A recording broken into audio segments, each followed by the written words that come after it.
자, 그 다음에 여러분들 그 108페이지 요거 재밌어요. 요거 그 대법원 판결 난 거 재밌어요.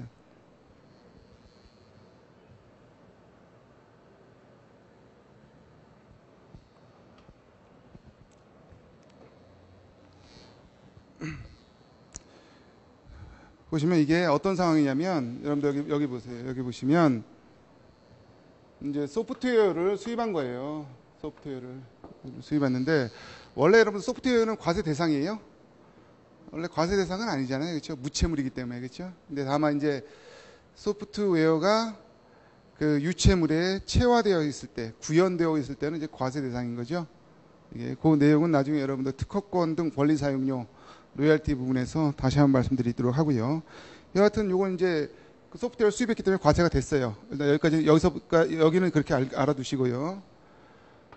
이게 소프트웨어가 일반용은 이게 1,700불에 가져온 거고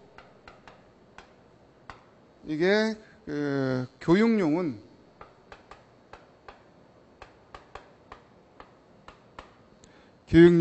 이게 400불에 이렇게 들어온 거예요. 이게. 그래서 실제 이렇게 신고를 했죠. 네? 신고를 했는데 세관에서 뭔 소리냐? 이 교육용이 400불이 아니다. 이게 왜 이게 수입의 용도는 다른데 물건은 똑같아요. 교육용이나 이거나. 제가 그 얼마 전에 그 사무실 그 소프트웨어를 패키지로 샀거든요. 그 윈도우 8.1을 샀는데 거기도 이런 게 있더라고요. 뭐 학생용 있고 뭐 가정용 있고 뭐 어쩌고 있어요. 가격이 달라요, 다. 그런 내용이에요, 이거. 우리 흔히 볼 수 있는 내용들.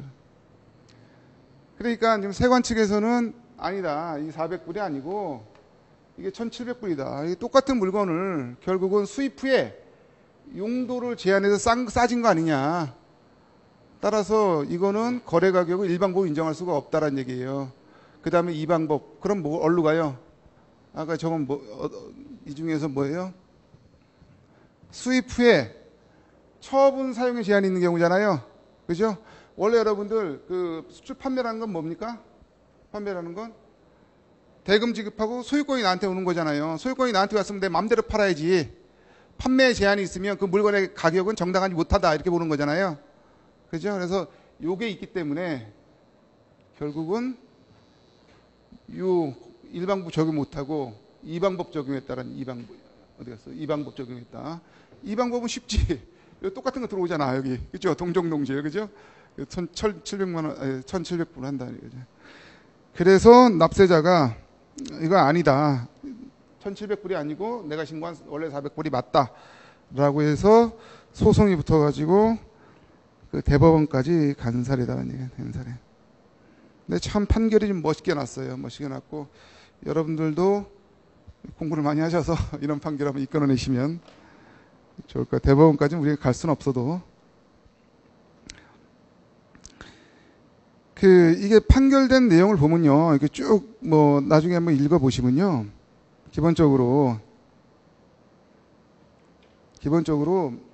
이게 뭘 그 근거로 들었냐면 이 소프트웨어는 일반 물건과는 다르다. 그렇죠? 소프트웨어는 일반 물건처럼 물건을 주고 사는 게 아니고 이 소프트웨어 특성이 있고 특성에 따라서 결국 소프트웨어를 파는 건 어떤 거예요? 파는 거는 소프트웨어의 사용 권한을 사는 거다. 그죠? 맞잖아요. 사용 권한을 사는 거잖아요. 사용 권한. 그 다음에 요 지급하는 거는 뭐예요? 이 사용 권한에 대한 대가, 사용료를 지급하는 거다. 사용료를 지급하는 거다. 그렇죠? 따라서 결론은 뭡니까? 결론은 애당초 요 일반용과 교육용의 물건이 다른 거다. 물건이. 제품이 다르기 때문에 가격 틀리는 게 마땅하지 않느냐. 지금 그렇게 주장했던 거예요. 그죠?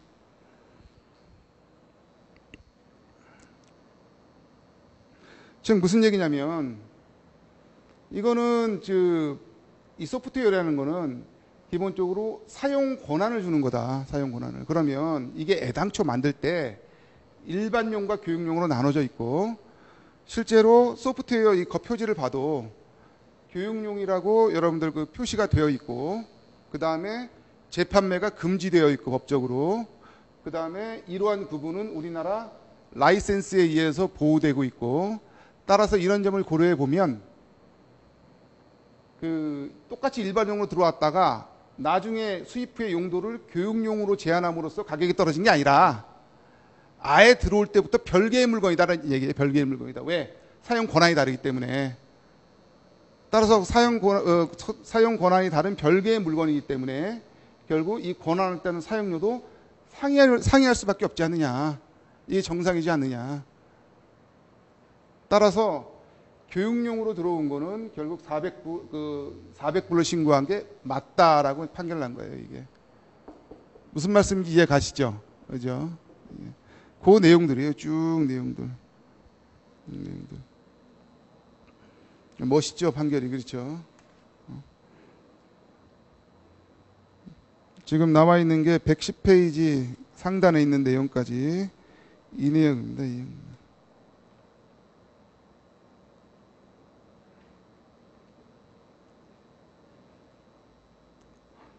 그래서 이럴 수도 있어요, 여러분들. 또 여기서 우리가 시사하는 거는 이래요. 그리고 화장품 같은 경우에도 그 일반 화장품이 있고요. 그 다음에 테스트용이 있을 수가 있죠. 그잖아요, 테스트용. 그 화장품 방문 판매할 때 아줌마들이 하나씩 샘플로 갖고 다니잖아요. 여기다 발라주고 한번 발라보라고 이렇게. 테스트용이 있더니. 그러면은 이거는 예를 들어서 500불이고, 아니 1000불이고, 이거는 뭐 500불이다. 내용으로 똑같겠지. 그잖아요. 그럼에도 불구하고 테스트용은 500불로 인정이 가능하다. 왜? 이건 애당초 들어올 때부터 다른 제품이기 때문에 그렇다. 다른 제품이기 때문에. 다만 이제 다른 제품이야, 이게 예를 들어 그 물건이 똑같아. 실무적으로 보면 물건이 이 포장 재료나 이런 것도 다 100% 똑같아. 근데 말만 나 테스트용으로 해놓으니까 싸게 해달라. 이건 안 되고 이런 제품들은 아예 들어올 때부터 물건 내용물은 똑같아요. 내용물은 똑같은데 물건 자체가 틀려요. 이거는 예를 들어서 이거하고 좀 포장이 다르다든지, 아니면 그 포장 옆에 only for 테스트, not for sale, 재판매 금지, 이런 문구가 찍혀서 포장 자체가 달리 들어와요. 이거하고. 만약에 그런 경우에, 제가 말씀드린 그런 경우라면 결국 이 물건하고 내용물은 동일하지만 결국은 물건 자체가 다른 물건이다. 동일한 물건이 우리나라 들어와서 그 처분 사용상에 제한이 있는 게 아니라 애장초 다른 물건이기 때문에 가격도 틀리다. 이렇게 여러분들 확인이 될 수가 있고요. 근데 그게 여러분들 그 언제까지냐? 110페이지까지 내용이 그런 내용들이에요. 그런 내용들이고, 그 다음에 111페이지 보시면요. 111페이지는 조금 좀 다른 내용이죠.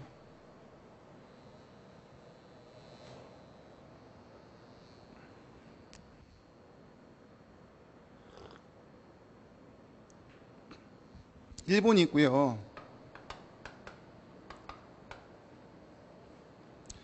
일본에 있는 이란 회사가 한국에 있는 D란 회사에게 원재료를 보내.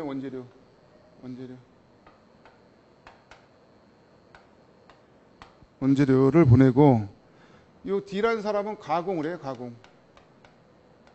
가공을 해서 이쪽 이 다시라는 사람한테 준다. 근데 얘네들이 특수관계다. 자, 그러면 결국 원재료 사올 때 이때 거래 가격은 실제 지급 가격을 인정할 수가 있느냐, 그 얘기입니다. 이게.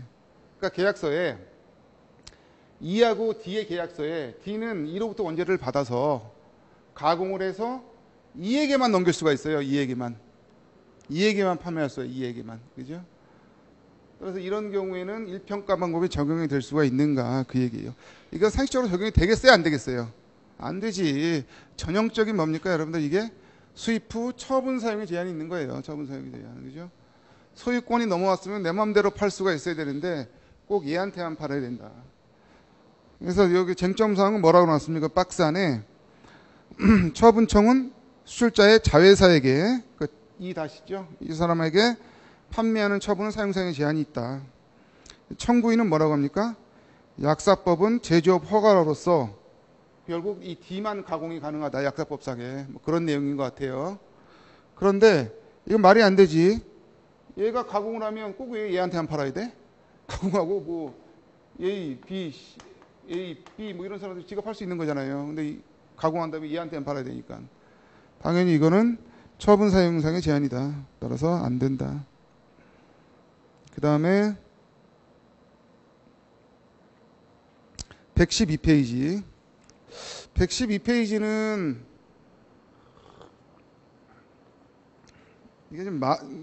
이게 좀 이상하게 돼 있어서 좀 내용을 압축을 너무 시키시다 보니까 내용이 좀 잘 안 나와 있어요. 112페이지는 어떤 내용이냐면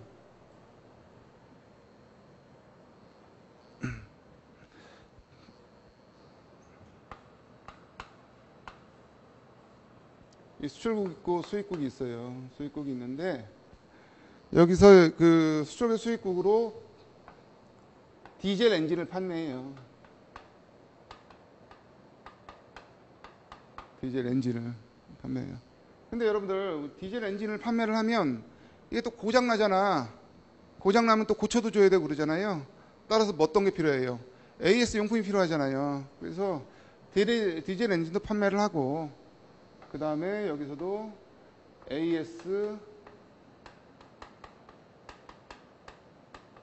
용품과도 판매를 하고 했다는 얘기죠. 했다.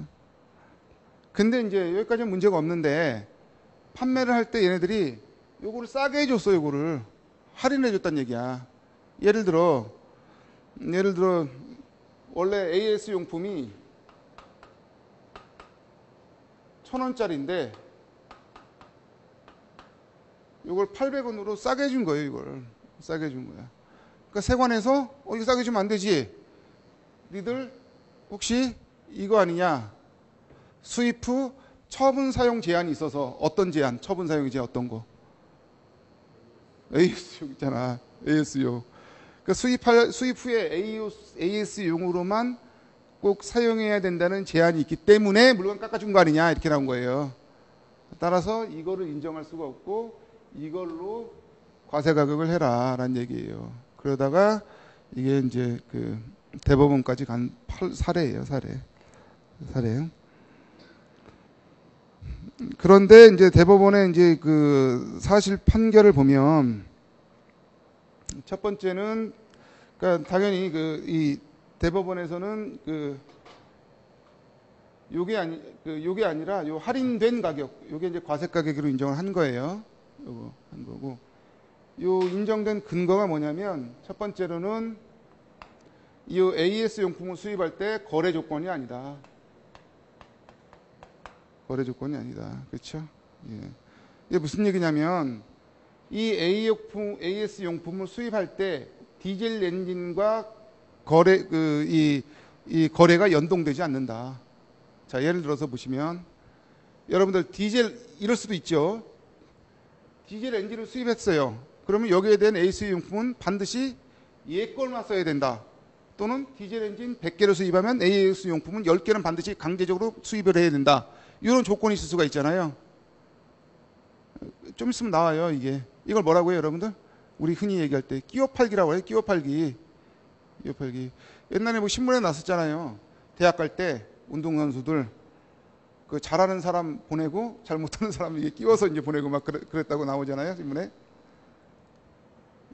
자, 이런 경우 이렇게 끼워 팔기가 있으면 여러분들 일반법 적용할 수가 있어요, 없어요? 안 된다는 얘기예요. 그게 여러분들 좀 있으면 나오는데 이거예요. 이거 금액으로 환산할 수 없는 조건 사정이다 이거예요. 이거 그렇죠? 근데 이건 전후 사정을 보니까 끼워 팔기가 아니다. 즉 디젤 엔진을 구매하는 조건으로 AS 용품을 강제로 구매한 게 아니다. 그 다음에 두 번째 보시면 두 번째는 이게 말이 AS 용품이지 실제로 이 AS 용품은 굉장히 광범위하게 쓰인다. 즉 다시 말해서 디젤 엔진에만 사용하는 게 아니라 그 중장비 전반에 사용할 수가 있다.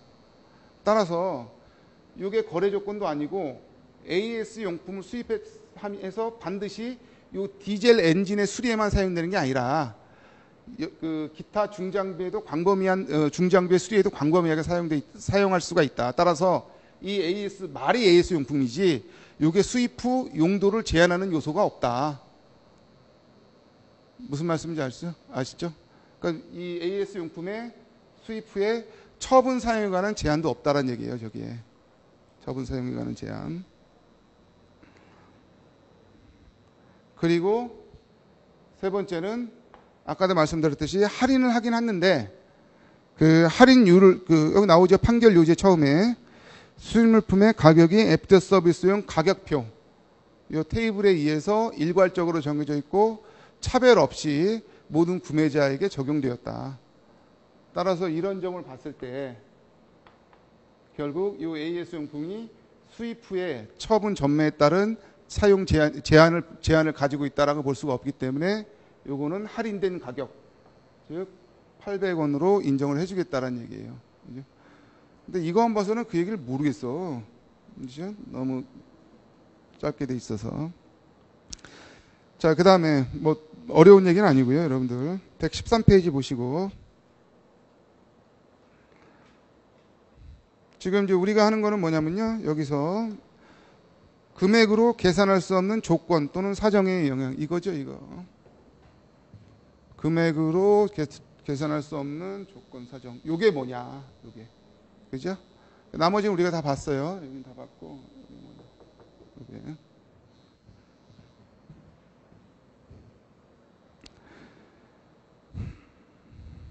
자, 조건 사정의 범위, 금액으로 계산할 수 없는 조건 사정의 범위.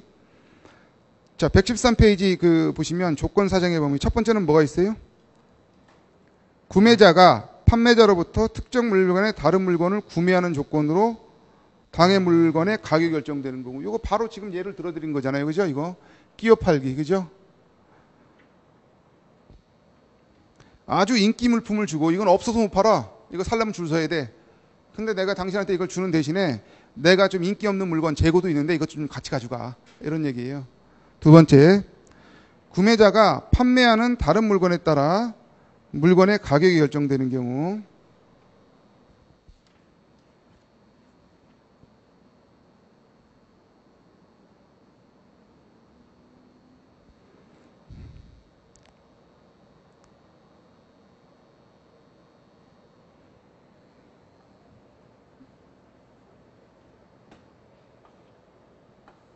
여기 보시면 술자가 물건을 줘. 그래서 뭐 100불에 준다는 얘기예요. 근데 여기서도 구매자가 판매자에게 물건을 또 줘. 그래서 네가 나한테 내가 물건을 사주는 대신에 너도 내 물건 사줘. 그 얘기예요, 지금. 그죠? 그런 경우에는 어때요, 여러분들? 금액으로 금액으로 계산할 수 없는 조건 사정의 영향이다. 두 번째. 세 번째는 판매자가 반제품을 구매자에게 공급하고 그 대가로 완성품의 일정 수량을 받는 조건으로 당해 물건의 가격이 결정되는 경우. 이럴 수도 있죠. 그죠? 예를 들어 원단을 줘요. 원단을 주고 여기서 옷을 뭐 100벌을 만들어서 나한테 나중에 30벌을 줘라. 뭐 그 얘기잖아요, 이게. 그 얘기하는 거잖아요. 그죠? 따라서 이런 경우 완제품의 일부를 받는 조건이 있으면 이 원단의 가격이 정상적일 리가 없다. 그 얘기예요. 당연하잖아요. 그래서 금액으로 계산할 수 없는 조건, 사정의 영향. 이게 그 사정의 범위는 구체적으로 우리나라 시행령 22조 2항에 이 세 가지가 나와 있다. 나와 있고요. 다음 페이지. 그래서 우리 책에서는 이러한 거래는 모두 결합 거래다. 그러니까 거래가 하나로 해서 깔끔하게 끝내야지 뭐 지저분하게 뭐 이것저것 뭐 붙는다 이거죠. 그래서 하면 안 되고요.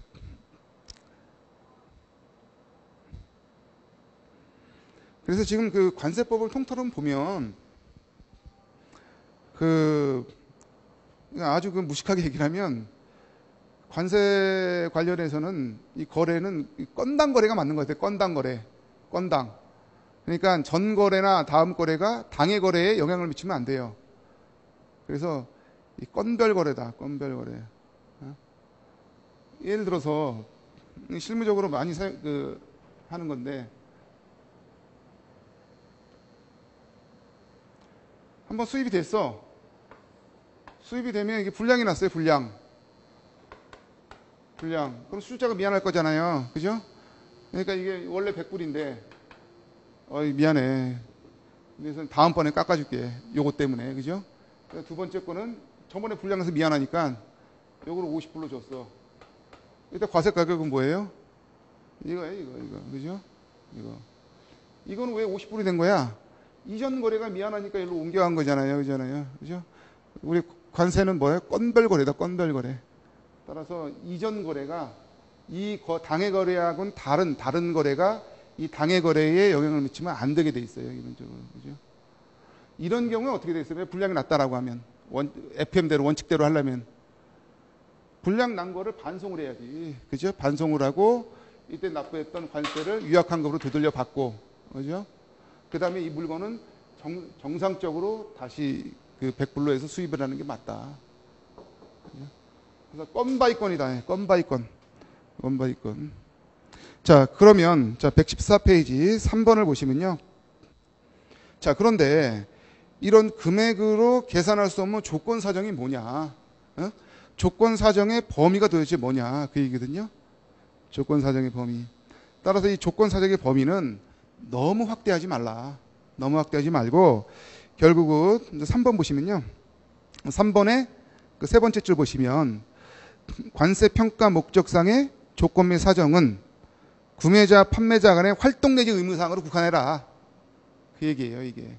자, 예를 들어서 보시면 그 밑에 봐봐요. 그 밑에 그 이탈릭처럼 나와 있는 게 날씨 조건에 날씨가 이상해서 날씨가 아주 흉년 가뭄이 들어가지고 그 농산물의 가격이 왕창 올라갔다는 얘기예요. 자, 그럼 이것도 분명히 그 농산물의 가격에 영향을 미친 조건 또는 사정이잖아요. 날씨 나쁜 것도. 그렇죠? 근데 이런 것까지는 고려하지 마라. 왜? 너무 광범위하기 때문에. 따라서 여기서 말하는 금액으로 환산할 수 없는 조건 사정이란 얘기는 결국은 아까 말씀드린 대로 구매자, 판매자 간의 활동 내지 의무사항으로 국한해라. 그 얘기고요. 이 사례가 좀 있으면 나와요. 그러니까 일단 이렇게 하고 넘어가시고요. 그 다음에 115페이지 보시면 조건 또는 사정의 영향에 따른 과세가격 결정 방법. 요거는 자, 조건 사정이 있는데 요거를 금액으로 환산할 수가 있어. 그럼 어떻게 돼요? 자, 금액으로 환산할 수 있는 근거는 뭐가 돼야 됩니까? 이게 돼야 되잖아, 아까. 그렇죠? 자, 이 자료에 의해서 금액으로 환산할 수 있어. 그럼 어디로 가면 돼요, 이게?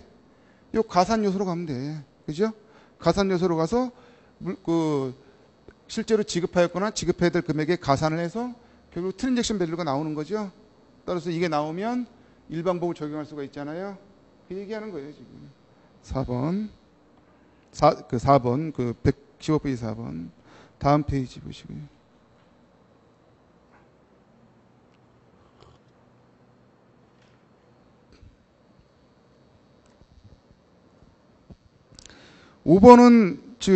아까 5번 보시면 조건 또는 사정의 범주는 판매자와 구매자 간의 의무 활동에 한정하여 해석하는 거죠. 아까 말씀드렸고요. 다만 이게 생산이나 또는 마케팅과 관련된 경우에 조건 또는 사정이 금액으로 계산할 수 없다 하더라도 일평가 방법을 적용할 수가 없다라는 얘기예요. 이건 되게 중요한 얘기예요. 그죠? 예외가 될 수 있으니까 중요한 얘기고, 이게 시험에 나왔던가 뭐 그럴 거예요. 그죠? 요즘에 여러분들 시험은요, 50점짜리 같은 경우에 이렇게 뭐에 대해서 논술을 하시오, 이렇게 뭐 뭉뚱그려 가지고 한 번에 나오질 않고 여러 가지 그 요소들을 짬뽕 시켜 가지고 그 사례 문제를 만들잖아요. 그렇죠? 그래서 예를 들어서 아까 이런 것들, 조건 또는 사정에 관한 문제, 뭐 그 다음에 뭐야, 뭐 하자 보수에 관한 문제, 그 다음에 무슨 뭐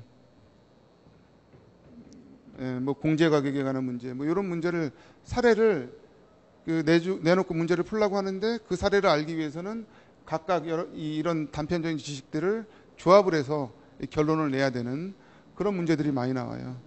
여기서도 문제 포인트가 될 수가 있는 거죠.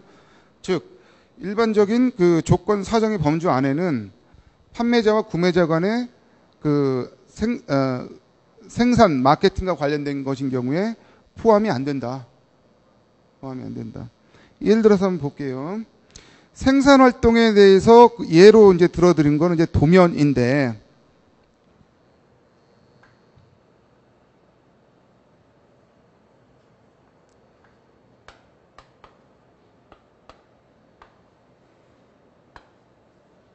자, 수출국과 이제 수입국이 있고요. 물건이 왔어요. 이렇게 물건이 주문해서 왔고, 근데 이 물건을 만들기 위한 생산 도면을 수입국에서 만들었어. 그래서 만들어서 이걸 이제 수출국으로 보내준 거예요. 이걸 도면을 보내준다는 얘기, 그렇죠? 자, 그리고 물건의 가격은 100불이에요. 자, 이런 경우에 일방법을 적용할 수가 있어요, 없어요? 일방법을 적용할 수가 있어요, 없어요? 생산 또는 마케팅과 관련된 것인 경우에는, 생산 또는 마케팅과 관련된 경우에는 조건 또는 사정이라고 볼 수가 없다라는 얘기잖아요. 그죠? 따라서 이 도면 준 거는 그냥 준 거예요. 조건 또는 사정이 아니다라는 얘기잖아, 이게. 그잖아요. 따라서 이때 과세 가격은 얼마다? 이때에 이런 경우에는 과세 가격 평가 방법 중에서 일평가 방법을 적용할 수가 있다라는 얘기잖아요. 있다. 그죠? 자, 그리고 이 도면을 도면을 줬잖아요. 도면의 가격이 환산이 돼. 여기 10불이야. 10불이야, 이게. 도면의 가치가 환산이 돼, 금액으로. GAPP에 의해서. 그러면 이때 과세 가격은 얼마예요? 과세 가격 이때 얼마냐고. 근데 시험 문제 나온다니까요. 나왔나? 벌써? 나왔을 거예요. 얼마예요, 과세 가격이? 이거는 조건 사정으로 안 본다며. 이건 안 본다며. 그러니까 이건 고려해야 될 가치가 없는 거잖아, 이게 과세 가격이지. 지금 그 얘기 하잖아요, 여러분들 5번에서 지금. 그죠? 5번에서. 그래서 다시 한번 읽어볼게요. 5번 두 번째 줄. 그러나 판매자와 구매자 간의 의무 내지 활동이 생산 또는 마케팅에 관련된 경우 비록 이러한 조건 또는 사정이 금액으로 계산할 수 없다 하더라도 일평가 방법에 적용을 배제할 수 없다. 이해가시죠? 그럼 거꾸로 금액으로 계산할 수가 있다고 하더라도 거래 가격에 가산이 되면 안 된다는 얘기예요. 그죠? 그 다음에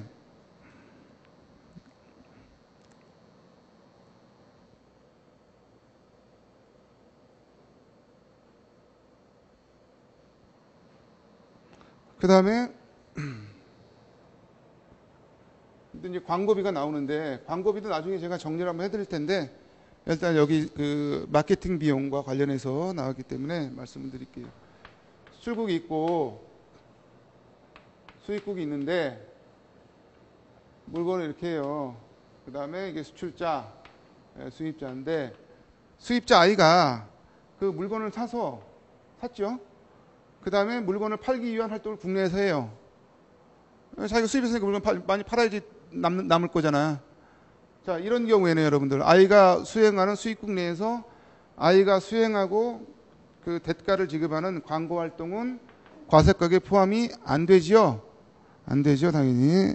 이제 그 얘기입니다, 여러분들. 그래서 마케팅과 관련된 건에는 조건 또는 그 사정에 해당이 안 된다.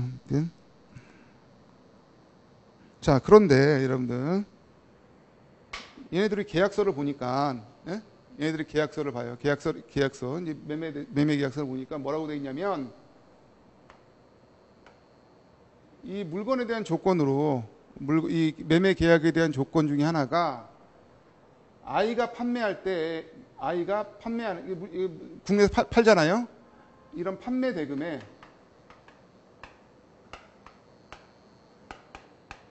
10%를 광고비로 사용하도록 되어 있다. 이렇게 약정이 되어 있어요. 뭔 말인지 아시겠죠? 판매 대금 10%를 광고비로 되어 있다. 자, 이런 경우 어떻게 돼요? 이런 경우에. 자, 이런 경우에는 금액으로 환산할 수 없는 조건 사정의 영향을 받은 겁니까? 그래서 일평가액을 사용할 수 있어요, 없어요?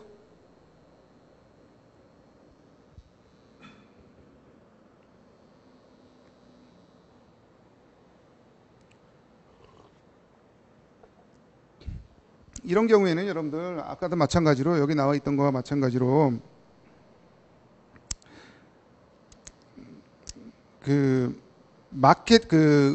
구매자와 판매자 간의 의무 내지 활동이 마케팅과 관련된 것이기 때문에 이거는 거래 가격에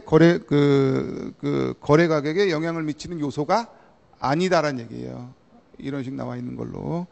무슨 얘기냐면 우리 지금 WTO 협정에서는 비록 아이가 하는 일에, 아이가 하는 마케팅 활동에 이러한 그 판매 대금의 그 일부를 반드시 광고비로 집행해야 되는 규약이 있고, 그리고 아이에 대한 광고 활동이 X에게 다소 유리한 것일지라도 얘가 광고하면 물건 이름 날리니까 얘가 유리할 거잖아요, 그죠? 그래서 아이가 하는 광고 활동이 궁극적으로는 X에게 이득이 될지라도 수입 후에 수입자가 주체가 돼서 지급하는 광고 활동은 거래 가격에 영향을 미치는 요소가 아니다, 이렇게 아니다라고 규정하고 있어요. 따라서 이런 판매 대금의 10% 정도 광고비를 지급한다는 조건이 있어도 이 조건을 가지고 일평가 방법을 배제할 수가 없다라는 얘기예요. 그렇죠. 이게 주관식으로 나와서 막 이렇게 혼동이 나오면 헷갈려요. 이게 긴 거 같고 아닌 거 같고. 근데 이게 광고비는 다가 아니고 나중에 또 다시 한번 제가 말씀을 드릴게요. 예를 들어서 여러분들 이럴 수도 있어요. 광고는 지가 다 해놓고 수출자가, 예? 예를 들어 광고 대행사하고 얘가 계약하고 광고비도 지가 줘놓고 나중에 광고가 너무 많이 나오니까 거기 나중에 아이한테 따로 이제 리베이트 형식으로 받는 경우, 이런 경우에는 과세 가격이 이런 경우에는 이때 리베이트로 받으면 요 광고비가 과표에 포함이 돼야 안 돼요. 당연히 되지, 이런 경우에는. 그죠? 이러면 되는데 이거는 이 광고의 주체가 이 아이거든. 그 다음에 자기 계획하고 따라서 이 정도의 제한은 여러분들 조건 또는 사정이 있다고 볼 수가 없다라는 얘기죠. 조건사항 없다라는 얘기고, 그 다음에 나머지 것 다 이해 가시죠, 여러분들? 이해 가시고. 예. 예? 만약에 저때 광고 쓰는 조건을 붙이면서 거기에다가 그렇게 할 때 수출 가격을 뭐 한 10% 깎아준다. 그렇게 되는 그런 조건으로 수출 가격을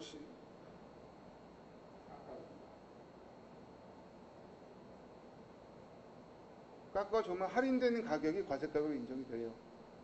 할인된 가격이 인정이 돼요. 광고비에 대해서는 제가 나중에 정리를 해서 다시 한번 말씀을 드릴게요. 이거는 왜냐면 관제지역의 하나죠. 여기 하나가 될 수 있기 때문에 이건 나중에 제가 정리를 해서, 아까 말씀드린 거는 할인된 가격으로 인정되는 게 맞다라고 생각이 들어요. 그 다음에 이제 그 120페이지 보시면요. 나머지 거를 한번 쭉 읽어보시고요. 뭐, 다 법령 내용이기 때문에 읽어보시고. 120페이지 보시면은 첫 번째 보시면 구상거래 및 보상거래. 구상무역이 뭐예요? 물물교환이잖아요. 물물교환. 그죠? 물물교환. 그래서 이런 경우에는 어떻습니까? 결론은 일평가 방법을 적용할 수가 없다라는 얘기잖아요. 그죠? 왜? 물건에 대한 대가가 화폐로 표현되는 게 아니라 다른 물건으로 오잖아요. 내가 너한테 밀가루 줄게, 너는 나한테 설탕 줘라 그거잖아요. 그럼 가치로 평가가 안 되잖아요. 따라서 그런 경우에는 일평가 방법 적용할 수가 없다. 그 얘기하는 거예요, 지금 쭉. 어려운 거 없죠? 첫 번째 1번이 그 얘기고, 그 다음에 1번, 2번은 그 얘기예요. 지금 제가 말씀드린 얘기. 3번 같은 경우에는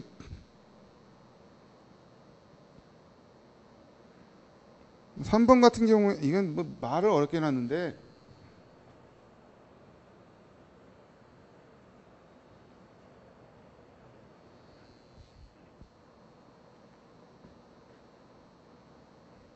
3번은 이게 다 비슷비슷한 내용이기 때문에 한번 읽어보시고요.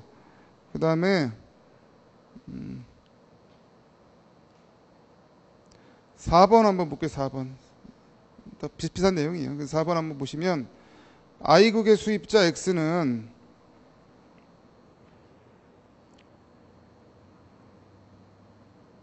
I국의 수입자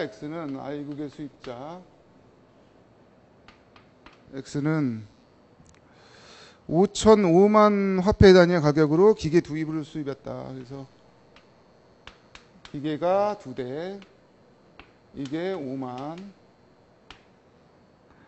화폐 단위로 기계 2대를 수입하면서 그 중에 5분의 1이면 얼마예요 이게? 만불은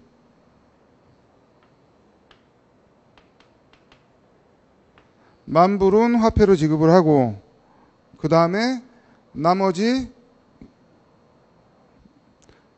4만 불어치는 이게 섬유로 지불했다. 섬유로. 그죠? 그러니까 이거는 이제 완전한 구상무역이 아니고 약간 섞인 거잖아요. 일부 현찰, 일부 물건 이런 경우잖아요.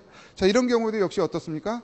이 물건의 가치를 평가할 수가 있나요? 섬유로 주니까 안 되잖아요.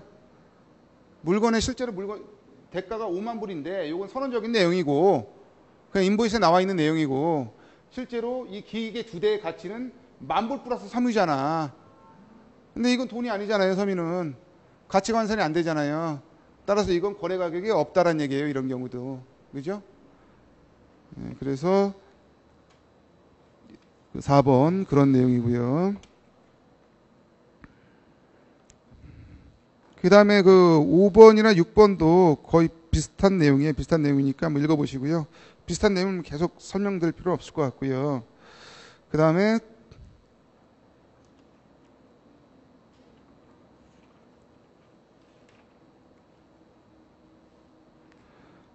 그 121페이지 하단에 보면 그 권고 의견 16.1에 보면 평가 대상 물품에 대한 거래의 성립 또는 가격 결정이 금액으로 환산이 불가능하면 어때요?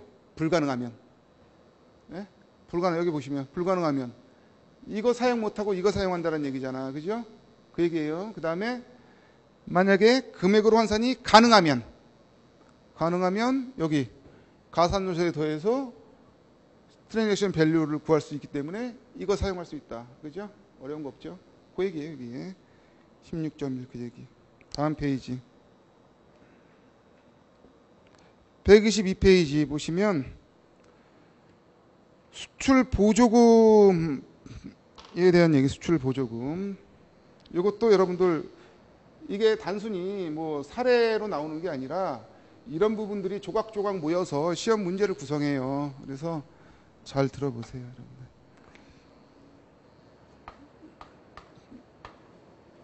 수출국이 있고요.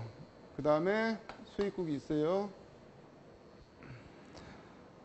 그 다음에 이제 E하고 E가 이제 수출자고 I가 수입자인데, 물건을 줬어요. 수출을 했어.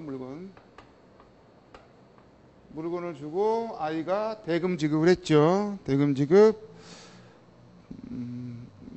1000불로 했다고 하죠. 1000불. 그랬어요. 그럼 정상적인 거래죠. 근데 문제가 이 수출국의 정부가 이 수출을 장려하기 위해서 보조금을 지급했다. 이한테. 수출국 정부가 이 물건을 만드는 데 대해서 보조금 100불을 지급하는 경우에, 그죠?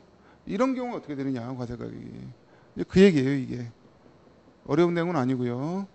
이런 내용이 바로 수출국이 보조금을 준다는 것이 금액으로 환산할 수 있는 조건 또는 사정인가? 지금 그 여부예요, 그 여부.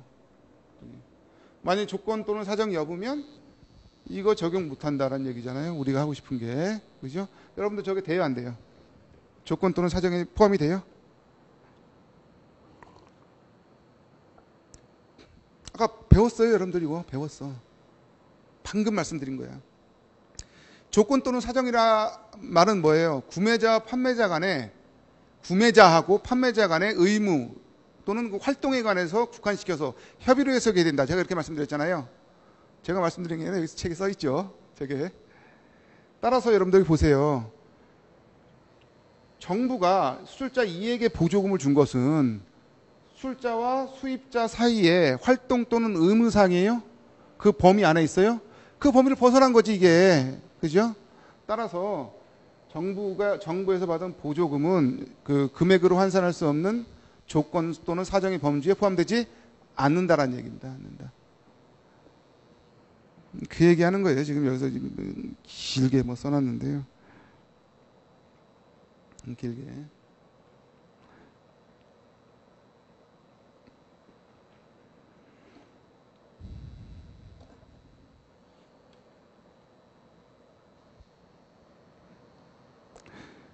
그 다음에 여기서 여러분들 또 하나 이제 그 시사점이 뭐냐면, 하나는 여러분들 자, 여기서 보조금이 그 조건 사정이 범주에 포함되지 않는다라고 말씀드렸고요. 두 번째, 이 보조금이 가산되지 않는 이유가 있어요. 뭐예요, 여러분들? 자, 보조금을 과세 가격에 가산을 하려면 반드시 뭡니까? 법정 가상 요소 항목에 있어야 된다는 얘기예요. 여러분들 그 WTO 협약이 만들어진 이유가, 국제 협약이 만들어진 이유가 그 국가별로 자의적 관세 평가 해석을 제한하기 위한 거잖아요. 따라서 요 트랜잭션 밸류를 만들 때 가산 요소도 사실상 엄격히 제한이 되어 있는 거예요. 가산할 수 있는 항목이 정해져 있어요. 이렇게 정해져 있어. 그게 뭐다, 여러분들? 요거다, 요거. 이거 1차 배우신 분들은 다 아셔야 되는 거죠, 사실은. 그죠? 이런 것들. 그죠? 그런데 아까 말씀드린 거는 보조금이 이런 가산 요소의 항목이 없어요. 항목이 없는 건 가산이 안 돼요. 마땅히 하면 안 되는 거고, 안 되기 때문에, 따라서 이런 이유로서도 그 보조금은 가산이 될 수가 없다. 그 두 가지 시사점이 있다. 이렇게 보시면 되고요.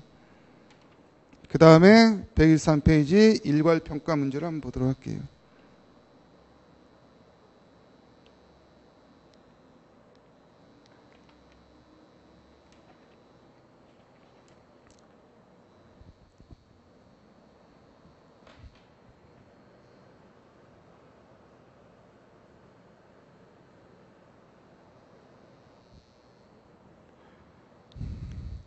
자, 여러분들 이런 거 있다고 한번 가정을 해봐요. 수산물 세트. 수산물 세트가 있다라고 합니다. 그래서 수산물 세트가 하나가 이제 크게 있는데, 그 다음 건어물 세트, 오징어. 오징어가 여기 하나 들어있고, 문어가 들어있고, 멸치. 이렇게 들어있다는, 이렇게 멸치가 들어있는데, 요 전체의 과세 가격은, 전체의 가격은 이 100불이다라는 얘기예요. 100불. 그럼 이런 경우에 어떻게 나왔습니까, 여러분들? 요거는 전체로 그냥 100불로 인정을 해줘라라는 얘기예요, 원칙은. 그죠? 요거 굳이 뭐 잘릴 필요가 없지 않느냐. 이거를 이 토탈, 요 세트로 구입을 했으면 이 전체 가격인 100불을 과세 가격으로 인정을 하라. 라는 얘기죠. 하라. 자, 전체 가격을 100불에 인정을 하라. 라는 얘기고, 당연히 인정을 해야 되는 거고요. 그런데 이제 문제가 생기지, 문제가. 여러분들 그 품목분류 배우신 분 있고 안 배우신 분 있지요? 안 배우셨다고 봐야 되죠. 2차 과목이지, 품목분류가. 그죠? 이게 여러분들 품목분류상 세트로 봐야 돼요, 안 돼요? 이게 품목분류상 세트가 아니에요, 이게 세트가. 기본적으로, 그러니까 이게 이런 게 어렵잖아. 상식하고 법하고 달랐을 때가 어려운 거잖아요. 근데 일반적인 그 관세율표에서 세트라고 하면 그 물건이 그 상이해야 돼요. 상이하고 어떤 그 공통된 목적을 위해서 조합이 돼야 돼요. 조합이 돼야 돼. 예를 들어서 많이 들은 게 이제 이발기 세트 같은 거거든요. 근데 이거는 그런 게 아니라 그냥 상이한 물건들을 이렇게 좀 열거해 놓은 거기 때문에 비슷비슷한 물건들을 열거해 놓은 거고 이 각각 열거된 물건 사이에 공통점이 없어요. 먹으면 배부르다 이거밖에 없어. 어떤 특정한 기능을 위해서 같이 노력하는 게 아니야. 따라서 이건 세트로 보질 않아요. 나중에 그거는 그때 품목분류 시간에 한번 보시고요. 여하튼 이때가 문제가 되는 게 오징어는 관세율이 10%야. 그 다음에 문어는 뭐 8%. 근데 멸치는 5%. 이런 경우는 골치 아프죠, 사실은. 그렇죠, 이게. 이런 경우 어떻게 할 것이냐, 이제 그 얘기예요. 이렇게. 이런 경우에는 사실은 어떻게 해야 돼요, 여러분들? 안 보내줘야 되네, 찢어서. 그잖아요. 이게 전체가 100불이라는 얘기지. 100불 중에서 오징어가 얼마, 문어 얼마, 멸치가 얼마 이렇게는 인보이스에 없단 얘기예요. 이게 그게. 근데 문제는 세율이 달라. 이게 사실 관세법에서 얘기하는 이 세트 개념에도 충족도 못해요. 그럼 결국 어떻게 다 찢어서 과세를 해야 되잖아요. 그런 경우는 어떻게 토탈이 아니라 이 개별 가격을 다 알아야 되잖아요. 그죠? 그래서 이런 경우는 어떻게 합니까, 여러분들? 요 가격의 범위 내에서 요 각각의 가격으로 안분을 시켜줘야 된다는 얘기, 안분. 안분하는 근거는 뭐라고 나옵니까? 124페이지 상단에 4번 그 밑에 줄 보면 자, 토탈 100불인데 이 안에서 오징어, 문어, 멸치를 안분을 시켜줘야 되는데 안분에 대한 근거는 뭐예요? 동일 물품이나 유사 물품의 가격을 활용하거나 일반적으로 인정되는 회계 원리 기초에서 수입자가 제시하는 가격 구분도 또한 가능하다. 이렇게 했었죠. 하여튼 요 범위 내에서 요거는 이제 전체 금액이 100불이라는 거 인정이 된 거예요. 그죠? 요 금액에서 요걸 찢어줘야 되는데 안분 계산해야 되는데 안분 계산의 근거는 동동 동질 또는 뭐 수입 뭐 G 갭에 의해서 수입자가 제시하는 가격 구분도 가능하다라는 얘기죠. 참 이런 거 실무적으로 들어오면 골치 아파요, 이거. 이걸 어떻게 알아? 각 개별 가격을. 그죠? 가격을. 그러면 실무적으로는 요거만 찢으면 되는 줄 알아? 여기 아이스박스가 얼음주 뭐냐 딱 있어. 이건 어디로 갈 건데, 이거는. 그럼 이 가격도 이거 안 보내줘야 될 거 아니야, 이거 몇 푼 낸다고. 포장지는 어떡하게? 그러니까 FM대로 원칙대로 한다면요. 무슨 말인지 알아들으세요?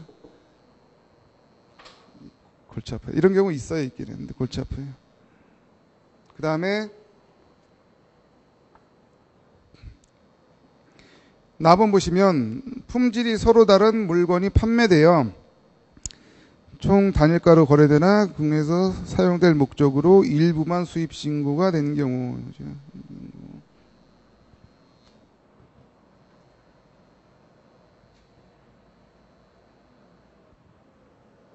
이건 뭐냐면 예를 들어 철강을 수입해. 철강을 수입하는데 철강에 대한 등급이 있어요. A등급, B등급, C등급 이렇게 있어. 그래서 이게 상, 중, 하 등급이 있어요. 그래서 이거를 상 1kg, 중 1kg, 하 1kg 수입을 했어요. 수입을 얼마 주고 했냐면 얘들이 키로당 100불 냈다. 키로당 100불. 그럼 이 토탈 가격은 얼마예요, 여러분들? 얼마야? 300불이지. 이거 물어보는 제가 민망한데 하여튼 300불이에요. 자, 그런데 여기서 이거를 한꺼번에 다 수입했으면 문제가 없어. 문제가 없는데 사실은 이거를 일괄적으로 구매했는데 자기가 필요한 건 요것만 필요한 거예요. 요것만. 예? 그래서 요것만 수입 통관하고 나머지 이런 것들은 어떻게 해요? 뭐 반송을 시키든지 아니면 뭐 폐기를 시키든지 뭐 그럴 예정이다라는 얘기예요. 지금 쭉 읽어보면. 그죠? 그러면 이때 수입 통관할 때 상품 1kg에 대한 과표가 있어야 될 거잖아요. 근데 이거를 토탈 300 해가지고 3kg에 300불 사와서 1kg 수입 통관하니까 이거를 100불로 잡으면 안 된다라는 얘기예요. 당연히 안 되겠지, 이게. 그죠? 그 얘기예요, 이게, 그 얘기. 예. 왜? 이거는 토탈 가격이 300불이지, 요 상에 대한 가격은 가격이 있는 거예요, 없는 거예요? 없잖아. 그죠? 없다. 다만, 이런 경우에도 수입 통관을 상 0.5kg, 중 0.5kg, 하 0.5kg 이런 식으로 그 똑같은 비율로 빼가지고 수입 통관하면 거래 가격 사용이 가능하다는 얘기예요. 당연히 그렇겠지. 이거면 몇 킬로예요? 이게 세 개면 1.5kg잖아. 키로당 100불이잖아요. 그럼 150불이잖아. 과세 가격이 150불로 인정이 가능하다라는 얘기예요. 이건 제가 지어낸 얘기가 아니라 여기 나와 있는 얘기예요. 다. 예? 이게 이제 무슨 얘기냐면 여러분들 124페이지 나와보죠. 그 얘기를 너저분하게 써놓은 거예요. 그 다음에 답어는 이건 나쁜 놈이지. 그치? 답어는 나쁜 놈이지. 무슨 얘기냐면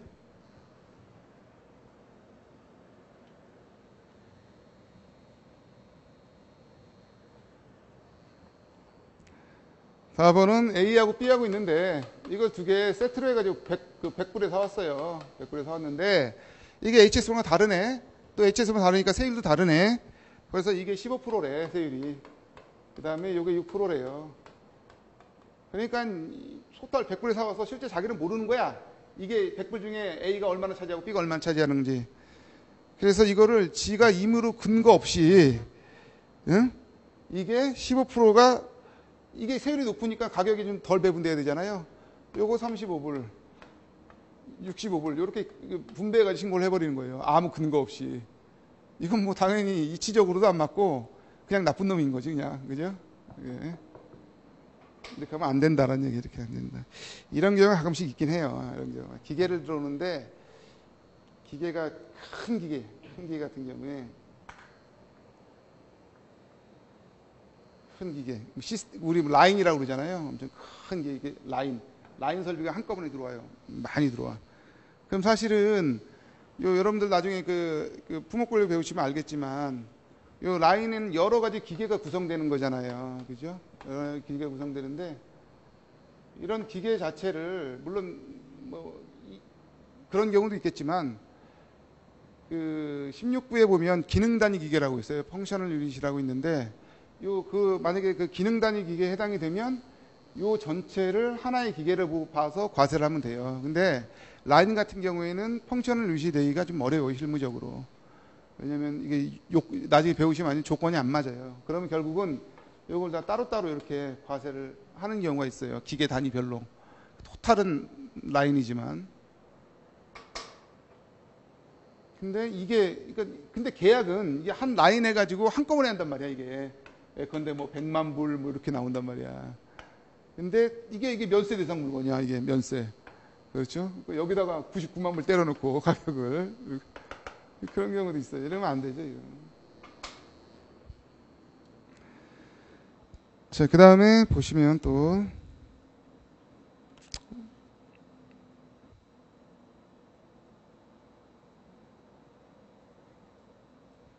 그 다음 125페이지 보시면요.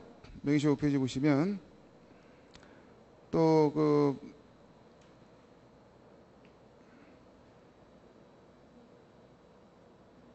결합거래와 관련된 건데 그 두 번째 예시를 보면 어떤 거예요? 첫 번째로 판매자가 수입 물품의 가격을 구매자가 또한 특정량의 다른 물건으로 구매하는 조건을 규정하는 거예요. 끼어 팔기잖아요. 끼어 팔기. 그렇죠? 끼어 팔기. 내가 인기 물품을 주는 대신에 그 다음에 비인기 물품도 같이 가져가라. 그 다음에 두 번째는 뭐예요?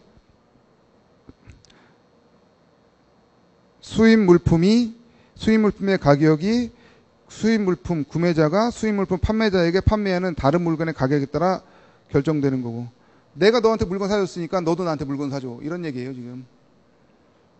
및 완제품을 판매자가 다시 특정스러운, 이거 아까 한 얘기네, 그죠? 이런 거 있으면 안 된다라는 얘기예요. 안 된다.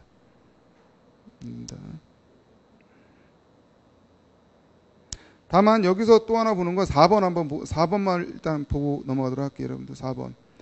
예를 들어 자, 그 3번 보시면 이에 대해서는 1조 1항 나오고, 이게 이거죠. 그 금액으로 확인할 수 없는 조건 사정이 있는 경우 의 목적을 범위를 벗어나 확대 적용해서는 안 된다. 예를 들어서 4번 보시면 판매자가 단일 거래에서 거래 수량이나 금액에 기초해서 산출되는 수량 할인을 허용한다고 하자. 그렇죠? 하나 사면 100원, 10개 사면 뭐 50원, 이런 식으로 그 수량 할인을 허용한다고 하자. 이때 구매자가 각각의 물품을 별도로 구입하는 경우에는 수량 할인 혜택을 받을 수가 없잖아요. 따라서 이걸 한꺼번에 그 다른 물건을 하나의 주문으로 거래해서 수량 할인을 혜택을 받고 싶다. 이런 경우에는 여러분들 금액으로 환산할 수 없는 조건 또는 사정의 범주에 포함이 안 된다는 얘기예요. 이런 경우에는. 이 정도는. 너무 확대해서 가지 말라는 얘기예요. 이거는 그런 거 있어요. 여러분 11번가나 아니면 이런 거 있잖아요. 11번가나 그 옥션에서 보면 물건을 딱 사면 이런 거 있잖아요. 그 동일 판매자의 다른 물건 보기, 이런 게 있잖아. 그죠? 거기 들어가서 물건을 한꺼번에 사면 택배가 한꺼번에 오기 때문에 택배가 싸게 되잖아요.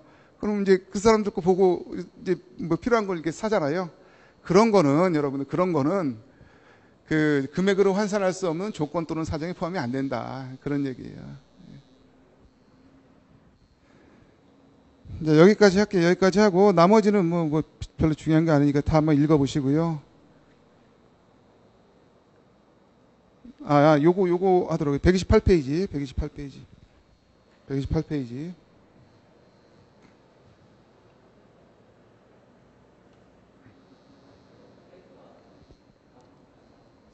그러면 예, 여기까지 하도록 하고요. 다음 주부터 128페이지부터 시작하도록 하겠습니다. 자, 오늘 강의 여기서 마치겠습니다. 수고하셨습니다.